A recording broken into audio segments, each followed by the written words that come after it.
اس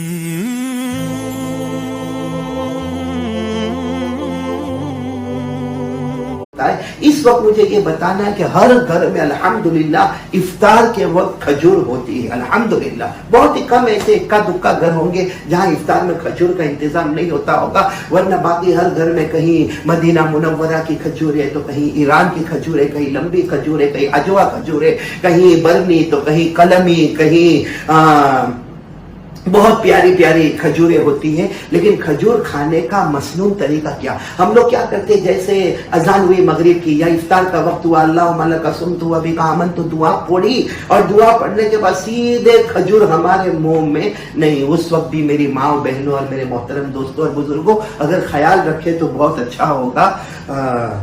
کھجور اگر کھانے کا کیا مسنون طریقہ ہوتا ہے، کھجور کھانے کا مسنون طریقہ کیا ہوتا ہے، وہ میں آپ کو بتانا چاہتا ہوں. اللہ تعالی ہم سب کو دیکھو ہر سنت پر عمل کرنا ہے، ہر سنت پر عمل کرنا، کیونکہ ہمارے نبی صلی اللہ علیہ وسلم سے محبت کا طریقہ یہی ہے.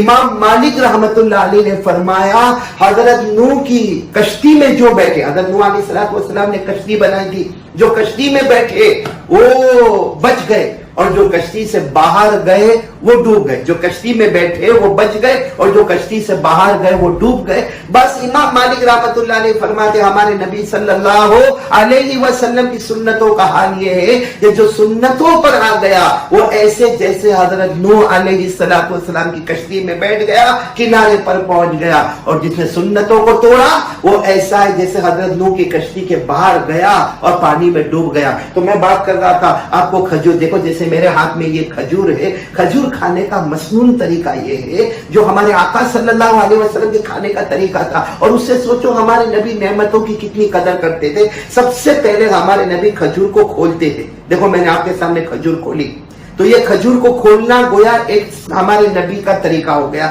پھر اس کے بعد ہمارے نبی بیج کو نکالتے تھے، جیسے یہ بیج نکلا اور اس کو چوستے تھے. یہ ہمارے نبی کھجور کو چوستے تھے. تو کھجور کو بیج کو نکالنا اور چوسنا یہ دوسرا طریقہ ہو گیا. پھر ہمارے نبی اس کو اپنی 2 انگلی پر رکھ لیتے تھے، 2 انگلی پر، ایک روایت میں 2 انگلی، ایک روایت میں انگوٹھے کا بھی ذکر آتا، اور پھر اس کو دسترخوان پر پھینک دیتے تھے. وہ بیج کو دسترخوان پر پھینک دیتے تھے. اب باقی جو کھجور ہے پھر ہمارے نبی کھا لیتے تھے. اگر ہم اس کو تھوڑا تھوڑا الگ کریں تو سوچے کھجور کھولنا ایک سنت، پھر بیج کو نکال کر چوسنا دوسری سنت، پھر اپنی انگلیوں پہ رکھنا تیسری سنت، اور پھر اس کو دسترخوان پر پھینک دینا یہ چوتھی سنت بیج کو، اور باقی کھجور کو کھا لینا پانچویں سنت. اگر ہم اس کو الگ کریں تو 5 اور 6 طریقے نکلیں گے. تو ایک طریقے پر 100 شہیدوں کا ثواب، تو انشاءاللہ ایک کھجور پر 500 سے لے کر 600 شہیدوں کا ثواب ہم کو نصیب ہو جائے گا. یہ ایک سنت آپ کو بتانی تھی، بہت ضروری تھی جو میں نے آپ کو بتا دی. انشاءاللہ اب سے ہم کھجور اسی طریقے پر